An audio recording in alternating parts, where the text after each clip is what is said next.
Ice gripped the world when the age of saber-toothed predators reached its height, and on those cold plains a new kind of hunter walked with a slow and terrible grace. These cats did not rule by speed alone. They ruled by design. Their bodies were thick and heavy, their forelimbs packed with muscle, their necks like coiled ropes built to drive a single devastating motion, and in their mouths hung the tools that made them myths in stone. Canines long as a hand, flattened like blades, honed by wear into edges that could part hide and sinew. From North and South America to Europe and Africa, different lineages of saber-toothed hunters evolved the same strange plan. Grow the canines into weapons of precision. Build the body that can place those weapons where they matter most. Then, master the art of the quick finish. The best known among them was Smilodon, a cat of the Americas with a body built almost like a bear. It strutted on short, powerful limbs and broad paws that spread on soft ground. Its tail was short, its shoulders high. When Smilodon opened its mouth, the gape was astonishing, wider than that of any living cat, enough to clear those long canines for a deep strike. Where modern lions and tigers rely on suffocation holds that can take long minutes, Smilodon appears to have used strength and placement, a short series of motions that ended fights before they turned messy. The skull of Smilodon was built like a clamp. Broad zygomatic arches gave room for muscles that closed the jaw fast, while the thick neck anchored tendons that drove the head down and forward. Fossil neck bones show areas of attachment that mark an animal trained by evolution to press and hold with its entire front half. Another master of the plan was Homotherium, a swift steppe hunter with a more gracile frame and longer legs. Homotherium carried shorter sabers than Smilodon, yet still long compared to modern cats. Its skull and body suggest a different style. It likely ran down prey in more open ground, then used teamwork when it could. Its forequarters were powerful but less blocky, its spine more flexible, its limbs tuned for mid-distance speed. In the rich cold grasslands that stretch between ice sheets, herds of young mammoth, bison, horse, and camel moved with the seasons. Homotherium appears to have shadowed those herds, selecting the weak and the young, driving them into positions where a quick coordinated attack could land the fatal cut. Old tar and old bone tell us what happened next. At Brea, an asphalt seep-trapped prey with the smell of water and the promise of easy footing, an animal stepped out, sank, thrashed, and called out. Predators rushed in. They leaped onto a surface that gave way without warning. They joined the trap. In that dark glue, skull after skull of Smilodon, dire wolf, and large vulture piled up across centuries. From that graveyard we can lift bones and read stories. Smilodon bones are thick and healed in strange ways. Many show old breaks that knitted back together, hips that were damaged yet recovered, jaws with fractures that smoothed with time. Animals that broke bones during hunts managed to stay alive long enough for healing. That is not easy for a solitary hunter. It is more likely for a hunter that feeds with companions. The sites hint at social behavior, at some form of sharing, at an order where the wounded still ate. It does not prove a family structure like that of wolves, yet it nudges us toward a picture of cats that tolerated one another around a carcass and perhaps worked together when the reward was great. The canines themselves carry marks of use. Under magnification, the enamel shows tiny chips and scratches that align with cutting through hide more than with cracking bone. The cross-section of the saber is not round like a spike, but flattened like a knife, with sharp edges and a ridge down the middle that stiffens the blade. The roots of those teeth are deep and strong, yet the very length of the crown means they could snap if wrenched sideways against bone. Evolution answered that risk with a suite of safeguards. The lower jaw of Smilodon had flanges that helped guide and protect the canines during a bite. The gape of the mouth let the cat place the tips precisely without scraping the upper jaw on the target.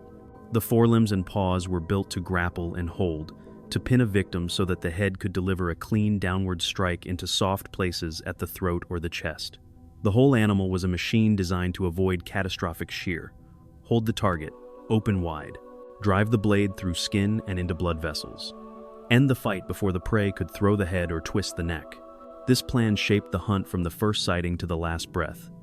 On grazing grounds, a bison strained against late winter, ribs showing faint under thick hair. A calf lagged behind the herd. The air was clear and dry, and sound carried. When the bison herd broke into a clattering run, Smilodon did not sprint like a cheetah. It closed the distance with weight and timing and low bursts of speed, then it leaped. Massive forelimbs wrapped a shoulder and a neck, claws bit into hide, momentum toppled the prey. In that instant, when the ground came up and the lungs of both animals slammed, the saber-toothed cat did what it was built to do. It drove its head down and forward, found the gap behind the jaw, and cut. A lion today might hold and suffocate a big prey animal for a long, silent minute while dust and muscle and will fought beneath a sundae. Smilodon could finish the job in seconds if it placed the strike right. The risk was lower for the group if the kill ended quickly. The reward was meat without delay, before hyenas and wolves arrived. Homotherium likely played a different opening. On an exposed steppe, a small herd of young mammoths bunched when they sensed danger. Adults formed a wall when they could, but rough ground, a wind change, or a slip on thin ice could break the formation. Long-legged hunters rushed the gap. A juvenile turned to face the threat and was flanked. Sabers shorter than those of Smilodon cut where the skin was softer, perhaps on the inner thigh near the artery, or at the lower throat where the tusks of an adult could not guard. The goal was the same: open a channel for blood, end the fight fast, then feed as a unit before the light failed and the cold deepened. Some skeptics once wondered whether those long canines were only for show, display weapons that looked fearsome but were too fragile for real work. The damage patterns in fossil teeth answer that doubt. The wear on the edges is consistent with cutting soft tissue. Breaks that do occur show healing at the roots, proof that cats injured their teeth but survived. Biomechanical models that test stress along the tooth during simulated bites suggest that the saber is well suited to a downward slicing motion, not to a sideways prying motion. The rest of the skeleton aligns with that rule. The power in the front half of the body, the deep neck attachments, the heavy forelimbs, all of it supports a pounce and pin approach followed by a quick cut rather than the long, slow crush used by modern large cats. The world that bred such specialists was rich and harsh. Cold grasslands, open woodlands, river corridors lined with willow and poplar, salt marshes at the margins of inland seas, and valleys where herds passed every season. Megafauna crowded these lands. Mammoth, mastodon, ground sloth, bison, horse, camel, and deer wrote their paths into the earth with hooves and heavy pads.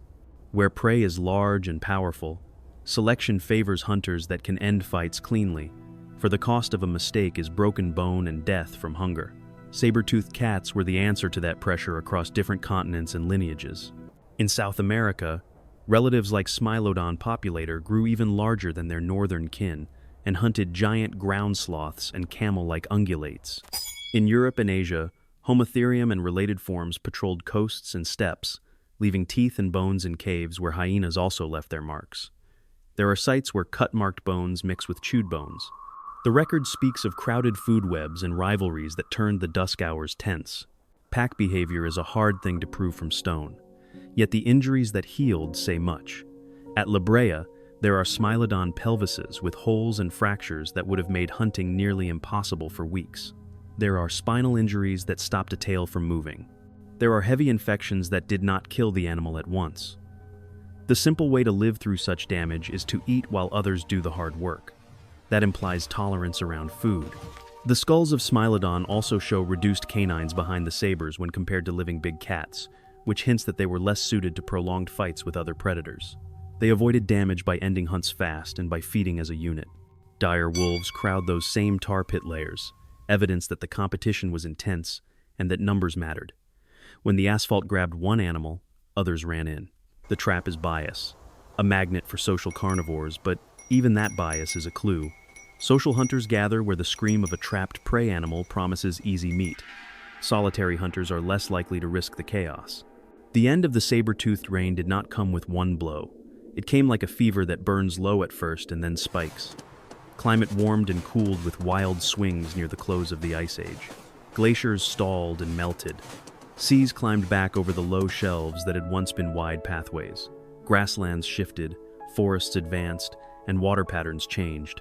In many regions, the largest herbivores declined. Some vanished entirely. The causes remain layered, and we should avoid simple stories. There were likely multiple pressures. Changing vegetation reshaped herds. Human hunters spread and learned the habits of giants. A sequence of warm and cold snaps may have stressed animals already living close to the edge. Disease could have moved through dense herds. Fire patterns may have changed. Whatever the mix, the result was a thinning of the big game that saber-toothed cats depended on. Specialists pay first when the menu shrinks. A cat built to pin and finish giants cannot easily switch to rabbits and birds. Its body is heavy, its stride is short. It can store energy in fat, yet not for long seasons without meat. When a winter breaks a herd and no calves come in spring, a camp of saber-toothed cats faces starvation. The social habit that once kept the injured alive can become a burden when every mouth counts against a small pile of meat. Competition with other carnivores sharpened. Wolves, coyotes, bears, and humans could pivot to smaller prey and to scavenging with more ease. Scavenging was never enough for Smilodon. Its skull shape allowed a great gape, but that same shape reduced the crushing bite strength needed to break bones. Hyenas could shatter a femur and lick marrow. Wolves could strip a carcass long after the meat was gone. Smilodon could not harvest scraps with the same efficiency. The very gifts that made it a master of quick kills turned to stone when the hunts dried up. In the last records of some regions, the saber-toothed cats linger as ghosts. A tooth in a riverbank, a pelvis in a cave under silt, a skull without lower jaw among bones of bison and horse, then silence. The gap that follows was filled by survivors. Lions held on in places where prey stayed large. Wolves and coyotes diversified their diets and expanded ranges.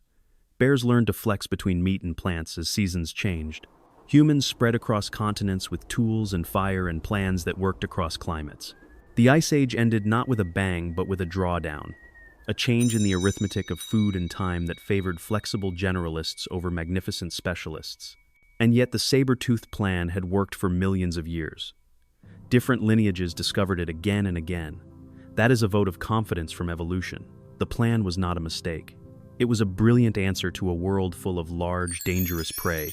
The test was not daily, but epochal. When the very structure of the food web changed, the plan lost its advantage. We should measure these animals by the time they thrived, not by the speed of their decline. The bones still teach. In museums, children press their hands against glass near a jaw of Smilodon, and they measure their fingers against a tooth older than memory. In laboratories, technicians scan skulls and build digital models that test angles and strains.